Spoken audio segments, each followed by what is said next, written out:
Second Continental Congress meeting in the city of Philadelphia is now in session. July 1776. The Honorable John Hancock of Massachusetts Bay, President. Thank you, Mr. Secretary. Please call the roll.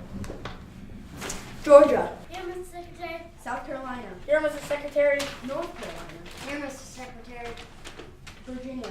Here, Mr. Secretary. Delaware. Here, Mr. Secretary. New Jersey. New Jersey is here. New York. Here, Mr. Secretary. Pennsylvania.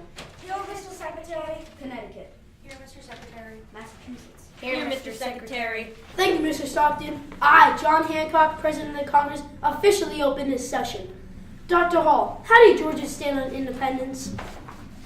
Well, most of Georgia seems to be against it, and we delegates seem to be for it. So I guess we'll listen carefully and then decide. We've been given no instructions on how to vote. Thank you, Dr. Hall. We can't really start this session without our daily weather report from Mr. Jefferson. Mr. Jefferson, if you please.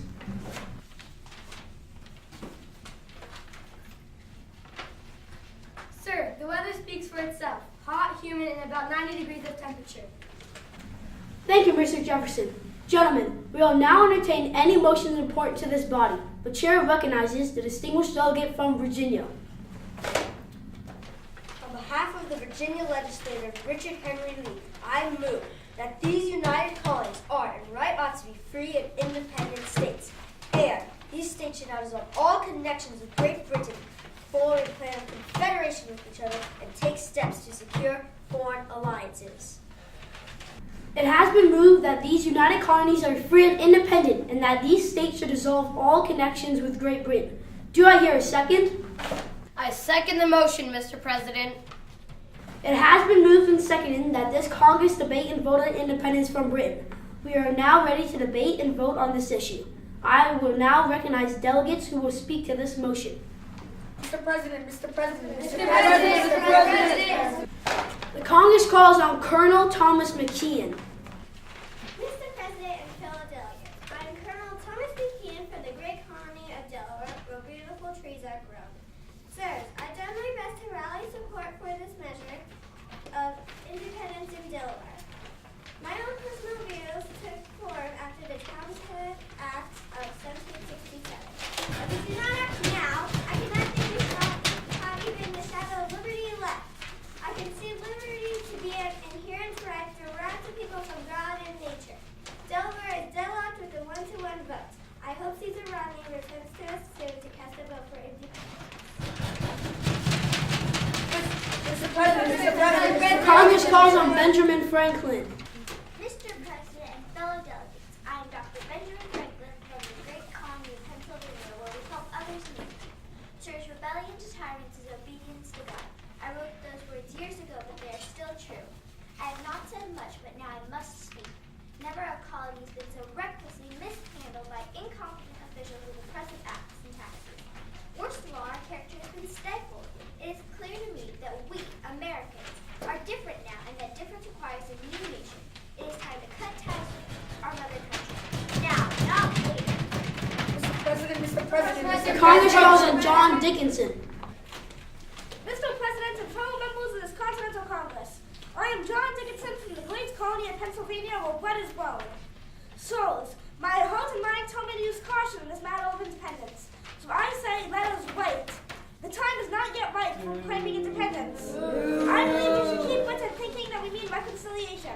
Proclaiming independence at this stage is like burning down a house and winter with a family before we have another to live in. We need to wait until we have settled differences among ourselves and until we are well prepared.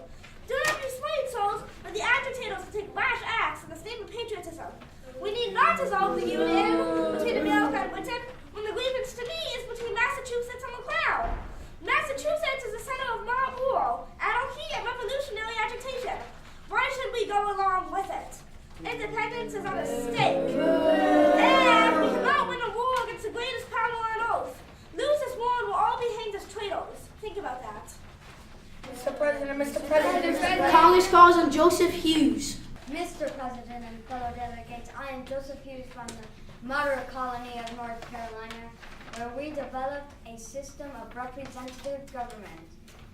At one time, I needed to be convinced on this independence issue, but now I am an enthusiastic supporter of it, especially after knowing what other Americans are thinking. I believe we also need to settle a plan for a confederation government at this time. Further, my country is entitled to my services, and I shall not shrink for a cause, even though it should cost me my life. I am disappointed that reconciliation seems remote, but let me finish saying that I furnish myself with a good musket and bayonet. Mr. President. Congress calls on James Wilson. Mr. President and fellow delegates, I am James Wilson from the Northern Colony of Pennsylvania.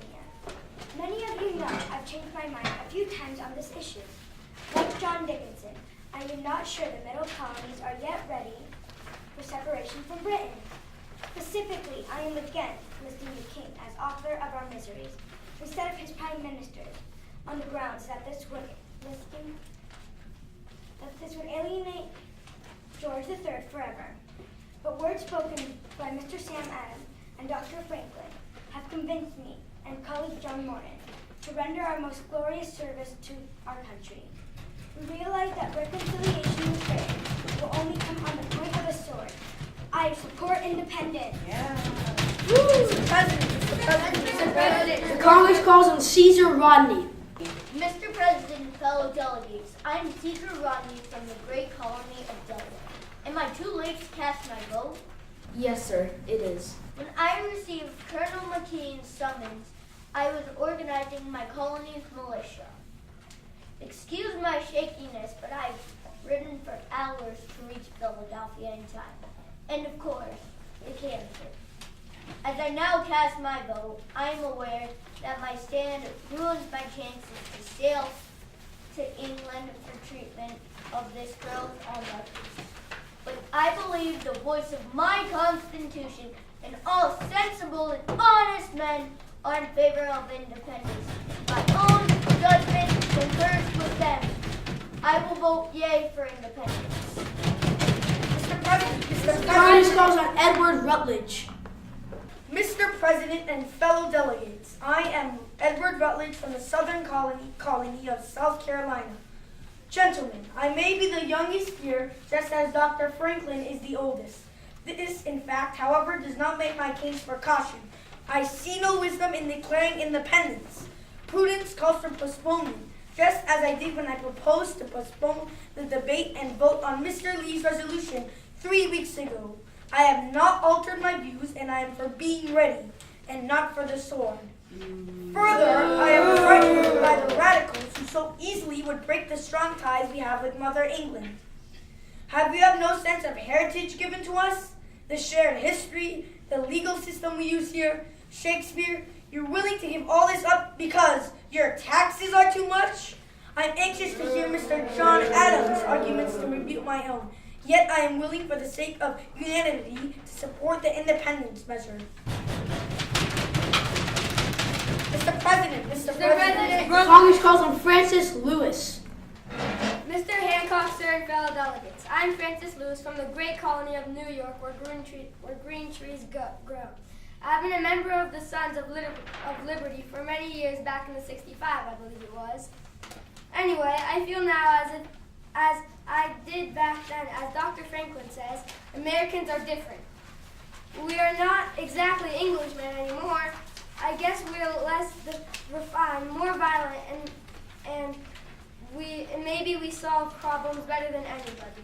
So, we need a new nation to call our own. Thank you. Congress calls on John Adams. Mr. Hancock and fellow delegates, you know that I'm John Adams of Massachusetts. We Americans are at crossroads. No people at any other time in history have faced a more important decision than we do now. It is a decision for all Americans to support. I'm not a great Greek or Roman orator, but I make up for my lack of eloquence with my passion for this cause. Gentlemen, the The king has refused to remedy the great and heavy injustices we have suffered.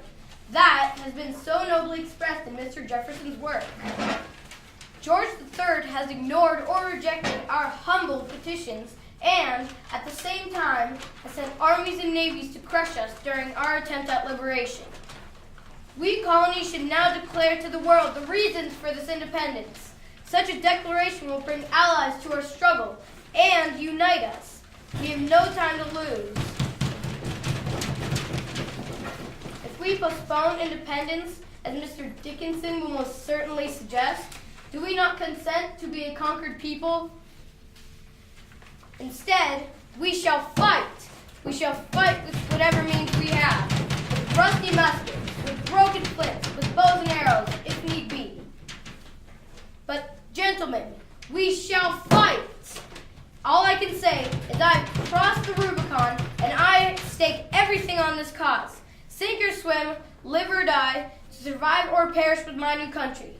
This is my unalterable resolution. Mr. President, Mr. President. The Congress calls on Samuel Adams. Mr. President, and fellow delegates, I am Samuel Adams from the Massachusetts. As you are aware, I have much spoken in this Congress. My contribution to this cause has been my actions, not my words. But today I must speak. I have but one cause, the cause of liberty and independence. Independence has been my first wish of my heart. We no longer need His Majesty or Parliament to dedicate the future. I have long been of my opinion that America herself, under God, must work out her own salvation. Mr. President. Congress calls on Richard Stockton. Mr. President and fellow delegates, I am Richard Stockton of the colony of New Jersey, where Sirs Rev Witherspoon and the rest of our New Jersey delegation just arrived here, but not too late to tell you that we are plump in support of independence, especially after talking in private with Mr. John Adams. He is truly the Atlas of American independence. We have been taxed unfairly, and Parliament and the King should not have authority over us. Congress calls on Roger Sherman.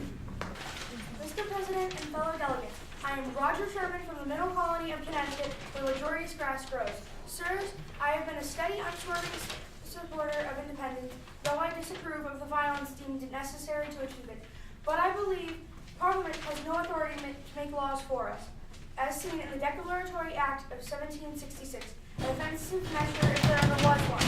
As I put my hard-earned fortune on the line, however, I worry more about the loss of Connecticut's beloved charter. Nevertheless, it is time to break away. Over the past 3 weeks, a committee of our Congress has prepared a document, our Declaration of Independence. Mr. Thomas Jefferson is the chief author of the proposal and presents it for our approval. Do I hear a proposal for adoption of this document? Mr. President, a new nation, fighting Great Britain, with General Washington guiding the fortunes of our Connecticut armies in the field, needs a declaration of independence to notify the world who we are and why we separated from Britain. I move we sign the document. Do I hear a second? I second the motion. Good. It has been moved and seconded that we adopt Mr. Jefferson's document. Are there any objections or discussion? Mr. President. The chair recognizes the distinguished delegate from South Carolina, Mr. Rutledge. Gentlemen, most of the South, I believe, speaks with one voice. We will not sign the Declaration unless the offending passages of slavery are excised. The states must decide the question of slavery themselves. We must be practical. Self-interest is the ruling principle of nations, as you New England Hippocrats won't admit. You brought the slaves to us on your ships. If we endorse this document, it will ruin our economy. Strike the passages condemning the King's acceptance of the slave trade, or we will leave Congress. The chair recognizes the distinguished delegate from Massachusetts, Mr. Adams. Mr. Rutledge, slavery is a doomed institution. You know that. We are hypocrites when you hold slaves. Yet we write, all men are created equal. But sir, we need your southern brethren to support this issue on independence. We must have unity. Mr. President, have Mr. Stockton scratch out the offending passages. But mark my word, Rutledge. But mark my word, Rutledge. 100 years from now, slavery will be a divisive issue between North and South. People of the future will never forgive us. Thank you, gentlemen, for this compromise. Mr. Stockton, strike out those passages. We shall now vote by roll call as we sign our Declaration of Independence. By signing, you vote yay. Mr. Stockton, is the Declaration ready to be signed? Yes, sir, it is.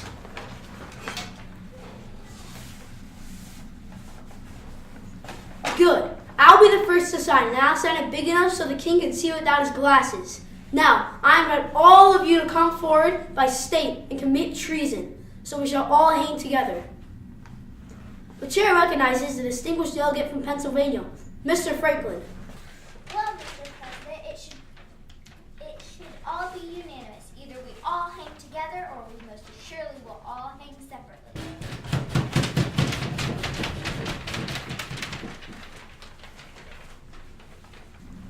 Mr. Stockton, we are now ready to tally a vote on this motion.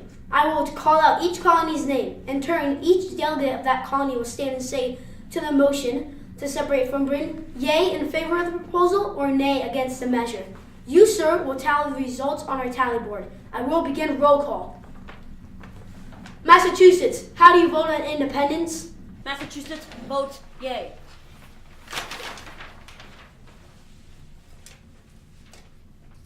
Virginia, how do you vote on independence? Virginia votes yay. South Carolina, how do you vote on independence? We vote yay.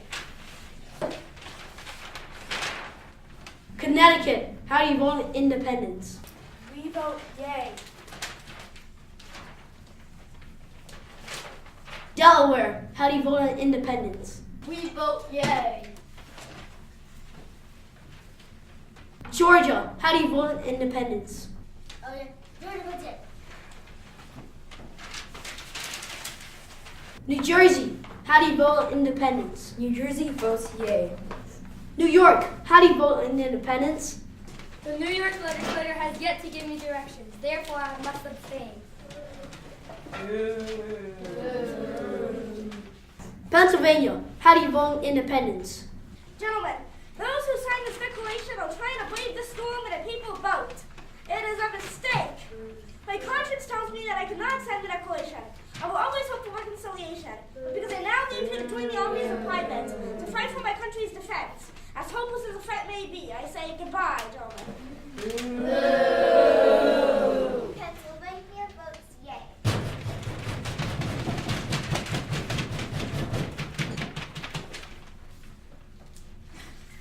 Mr. Jefferson, what are the results of the vote on independence?